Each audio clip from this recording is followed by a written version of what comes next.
আসসালামু আলাইকুম রহমতুল্লাহি ওয়া বারাকাতুহু। আনিহাসেও আজকে আমি আপনাদেরকে বাচ্চিমের ক্লাসটা করবো ইনশাআল্লাহ। আমার সঙ্গে থাকেন, পুরো ক্লাসটাই করাবো। বাচ্চিম না জানলে আসলে ভাষার কিছু শেখা যায় না। আচ্ছা চলেন আমরা পড়ে আসি বাচ্চিম লেসন করাবো।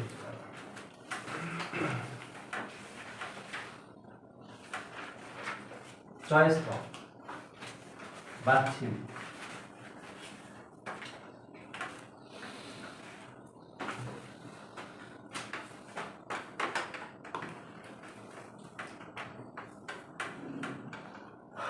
আচ্ছা, নিচে যেটা বসে, নিচে স্বরবর্ণের পরে এটাই দেন।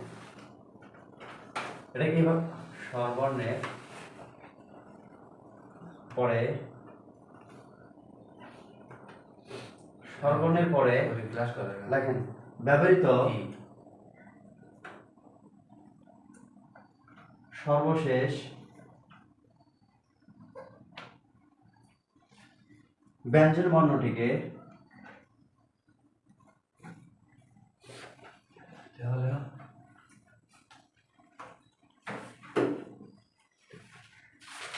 বাচ্চিম বলে। লিখছেন? লেখা বলেন। তারপর আছে, আমি একটা উদাহরণ দিই।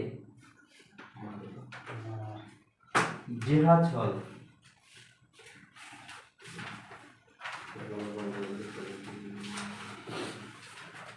এটা হচ্ছে বাচ্চিম।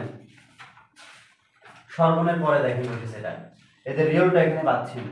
ঠিক আছে, বাচ্চিমটা হয় দুই ধরনের। এটা লিখছেন?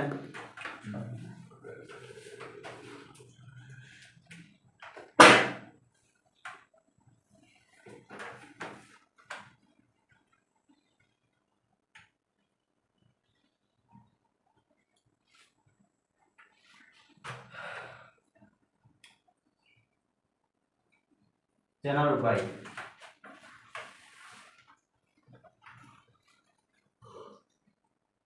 যে ব্যঞ্জন বর্ণটি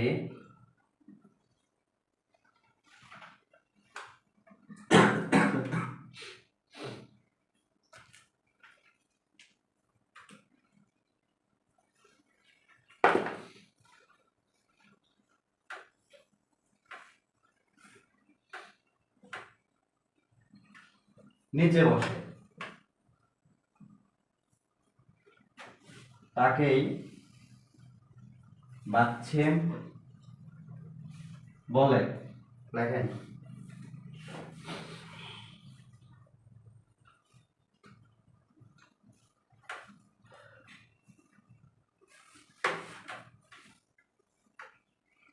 একমাত্র ব্যঞ্জন বর্ণটি বাচ্চিম হিসেবে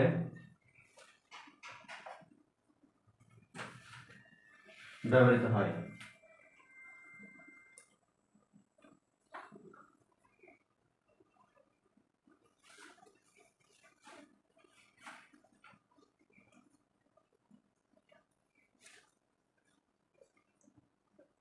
ব্যঞ্জন বর্ণটি যখন বাচ্চিম হিসেবে বসে তখন তাদের মধ্যে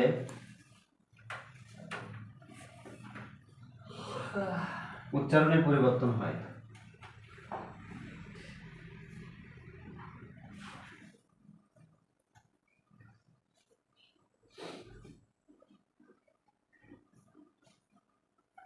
লেখা আছে উচ্চারণের পরিবর্তন হয়। আমি কিছু উদাহরণ দেব।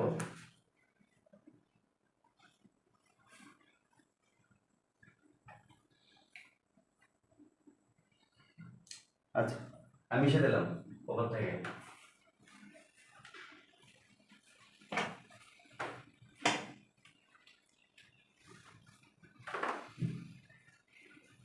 মিশে দেবো না, হ্যাঁ, ওই নিচের লাইন থাকে।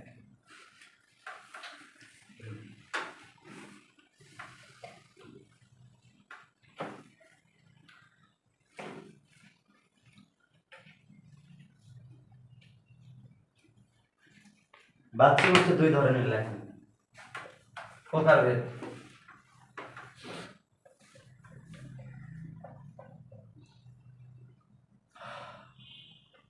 একটা হচ্ছে সাধারণ বাচ্চিম আর একটা হচ্ছে যুক্ত বাচ্চিম বা জোড়া বাচ্চিম যেটাকে বলা হয়।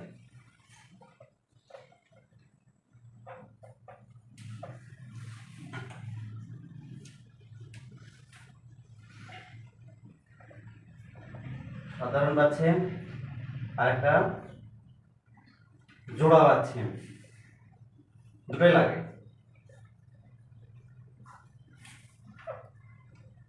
জোড়া বাচ্চিম লেখা হয়েছে, এটার উদাহরণ দেবো, এটার উদাহরণ দেবো।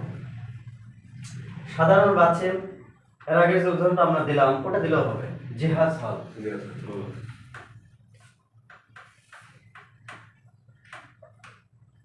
জিহাজ হল, জিহাজ হল মানে কি? পাতাল ট্রেন। যদি বলা হয় জিহাজ হল ইয়াক, পাতাল ট্রেন স্টেশন, হয়ে গেল দুটা শব্দ শিখলেন, দুটাই লাগবে। দেখছেন ভাই? জি স্যার। আচ্ছা,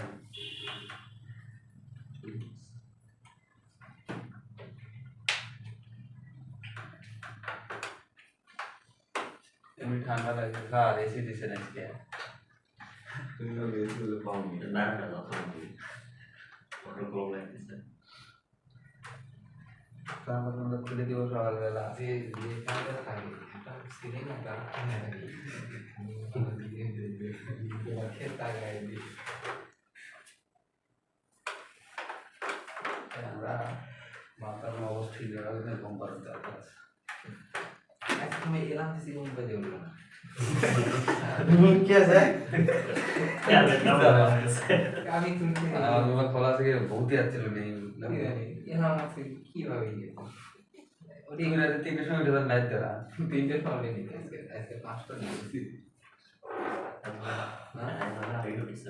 নাম না সবাই এই শব্দটা কি দেখেন তো? এরাও বলে দিবে ইলগয়, কি কি শব্দটা? ইলগয় ইলগয়। আচ্ছা আচ্ছা, এটা লেখা হয়েছে, আমি মিশাই দিলাম ভাই, দ্রুত করে, অনেক লেখা লাগবে। আচ্ছা, সাধারণ বাচ্চিম এবং জোড়া বাচ্চিম দেখেন লেখা হয়েছে না? আমার করতে যাও এরা তোমার সাথে দিলে সহায় মনে হয় একটা এটা তোমার পড়ি না কি কর সমস্যা করে।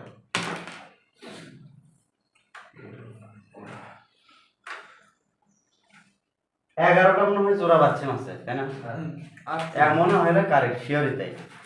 11টা হচ্ছে জোড়া বাচ্চিম আছে, তার মধ্যে এই 11টাতে জোড়া বাচ্চিম আছে, 3টা আপনাদের যদি খালি মুখস্থ থাকে, 3টা বাকিগুলোর মুখস্থ করা থাকে। ঠিক আছে, আমি জিনিসটা বলে দিচ্ছি, 11টা জোড়া বাচ্চিম লাগাইছিল না? ও তাহলে রাখবে না। আপনি বাচ্চা শুরু করেন তাহলে। আচ্ছা, 11টা যদি জোড়া বাচ্চিম থাকে, 3টা খালি আছে, এই 3টি খালি কি হবে? ডানেরটা উচ্চারণ হবে। 3টি ডানেরটা, যেমন কি কি? রিয়ল, গিয়ল, রিয়ল, মিয়ম, রিয়ল, কিউ। এর উচ্চারণটা কি হবে? ডানেরটা হবে। এটা যদি নিচে বসে এই ডানেরটা হবে। যেমন এই উচ্চারণ হবে, হ্যাঁ মানে গিয়ক মিয়ম গিয়ক উচ্চারণ হবে, এখানে উচ্চারণটা হবে হচ্ছে গিয়ক মিয়ম কিউ। ঠিক আছে, আচ্ছা আমরা সরাসরি রুলসে চলে যাব একবারে, এটা আপনারা পারেন। আর এটা পারার কিছু নাই, এটা খালি নিচে যদি ওই 11টা জোড়া বাচ্চিমের যে কোনো একটা আসে, খালি মাথায় রাখবেন 3টা ডানেরটা উচ্চারণ হবে, বাকি 8টা বামের গুলো উচ্চারণ হবে, এই আর কিছু না। আমি একদম রুলস একদম এক নম্বর। শেষের উচ্চারণ কি ক হবে না ক হবে? কোনটা? মানে এটা কি অবস্থায় নিচে বলছিল? ক হবে তাহলে। রুল 1 লেখছেন,